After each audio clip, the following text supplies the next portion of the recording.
Olá, que a graça e a paz do Senhor seja sobre a sua vida, em nome de Jesus. Quero ler um pequeno texto do Evangelho de Marcos, capítulo 14, verso 58.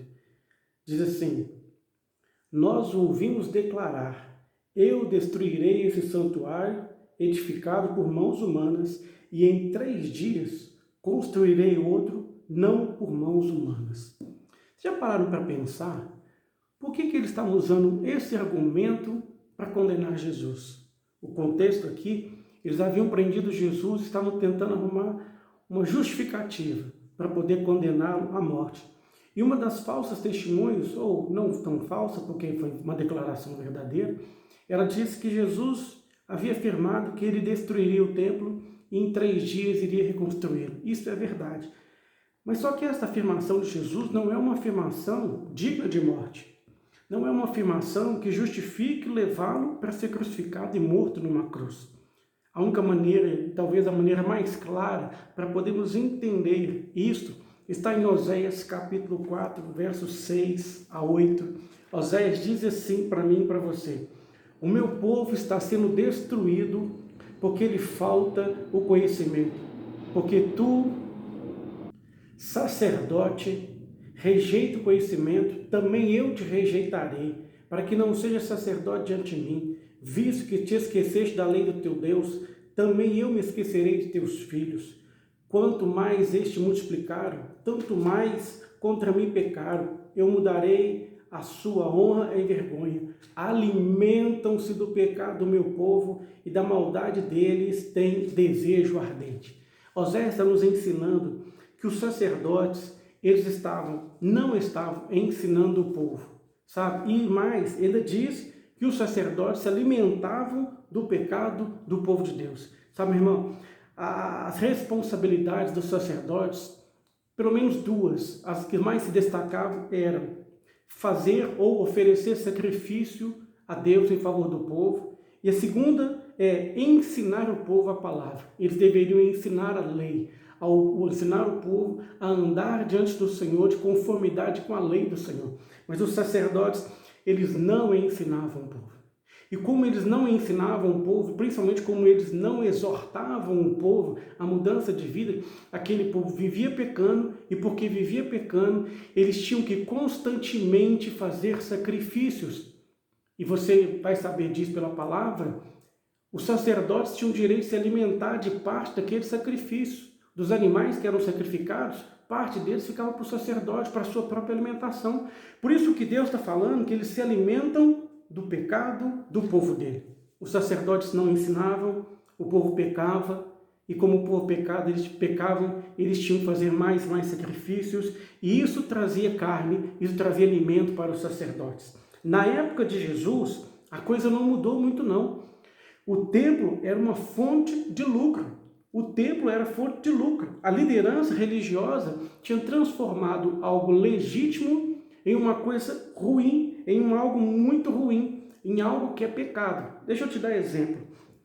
Os animais eram levados para fazer sacrifício. Imagina que uma pessoa andasse lá 4 quilômetros puxando a sua ovelhinha.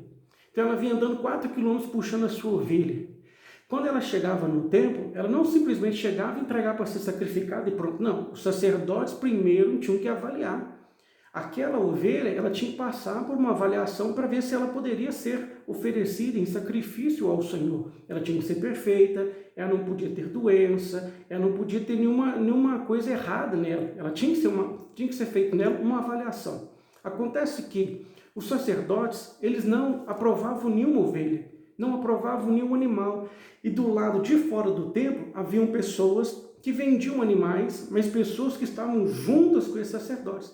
O sacerdote rejeitava o animal e ele já indicava a pessoa para que ela fosse lá de fora e comprasse como determinada pessoa, alguém que já estava macuminado com ele, para ele poder comprar com aquela pessoa e o sacrifício, o animal seria aceito para o sacrifício.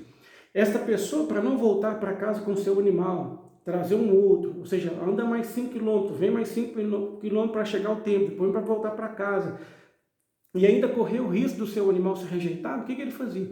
Ele ia lá fora, ele comprava um outro animal que já estava aprovado para ser sacrificado. Mas esse animal, imagina que um animal custasse R$100. Aquele animal lá fora custaria uns 150 a R$200. Ele era super valorizado, porque ele já estava aprovado para ser sacrificado, não teria nenhum problema. Mas aqueles lá de fora ainda ofereciam para comprar o animal que tinha sido rejeitado por sacrifício. Então essa pessoa agora vai vender o seu animal para não ter que ficar voltando com ela para casa. Só que como esse animal tinha sido rejeitado, esse animal agora vale menos. Então eles compravam por R$100. E esse mesmo animal que é comprado agora, desculpa, por R$50, esse mesmo animal que agora está sendo comprado por R$50, depois ele é passado por uma outra pessoa por 150, R$200. Um outro exemplo, no templo havia moeda que era usada dentro do templo. Não era qualquer moeda. Imagina que a moeda do templo fosse real. Aí você chega com $1 lá. E aí você tem que transformar esse $1 em R$1. O real hoje, o dólar custa dá uns R$4. O que a pessoa fazia? Ela, na hora de transformar isso em real, na hora de comprar real, agora esse dólar não vai valer mais 4, vai valer só 2. Então eles ganhavam dinheiro com o templo. Por isso que Jesus diz que vai destruir o templo, não com esse objetivo, por isso que Jesus vai pegar um chicote, em outro momento vai fazer um chicote e vai quebrar aquilo tudo, porque estava tudo errado. Ele estava usando algo legítimo para cometer atrocidades, para enganar o povo, para roubar o povo. Sabe, irmão, não mudou muita coisa. No tempo de Oséias, o templo era um local de lucro. No tempo de Jesus, o templo era um local de lucro. Nos nossos dias, a mesma coisa. Infelizmente, nos nossos dias, o templo continua sendo local de lucro fácil. Nós temos hoje, infelizmente, muitos mercenários dentro de igrejas como se fossem pastores, como se fossem ungidos de Deus. Nós temos muitos falsos pastores, falsos profetas, pessoas com credibilidade, mas enganando o povo. Não ensinam a palavra, não ensinam a verdade. O povo não conhece a palavra, o povo não sabe defender a sua fé, porque não é ensinado por essas pessoas. E como não é ensinado, eles são facilmente iludidos, enganados, e muitos estão dando seu dinheiro, do seu bem, das suas posses, muitos estão dando casas, carros. Essa época de final de ano, então, um monte de campanhas, e as pessoas vão dando tudo o que tem e tudo que não tem, fazendo sacrifícios que não deveriam ser feitos. Eu quero desafiar você, leia a Bíblia, comece a aprender a palavra, para que você não seja uma pessoa manipulável, para que você não seja uma pessoa que vai ser facilmente enganado e conduzido ao erro, conduzido a uma vida longe do Senhor, de pecado, que vai afastar de você a bênção de Deus, que você não seja enganado por esses falsos profetas, por esses falsos líderes. Eu quero desafiar você. Daqui uns dias nós vamos começar um novo ano. Comece a ler a Bíblia. Comece a crescer no conhecimento da palavra. Saiba defender a sua fé. Não seja manipulado. Jesus disse que nos últimos dias surgiriam muitos falsos profetas, muitos falsos mestres. Você precisa estar atento a essas coisas. Em nome de Jesus eu quero abençoar você. Pai, toma essa pessoa que está me ouvindo neste momento, desperta nele, no coração desta, um desejo de conhecer a Tua palavra.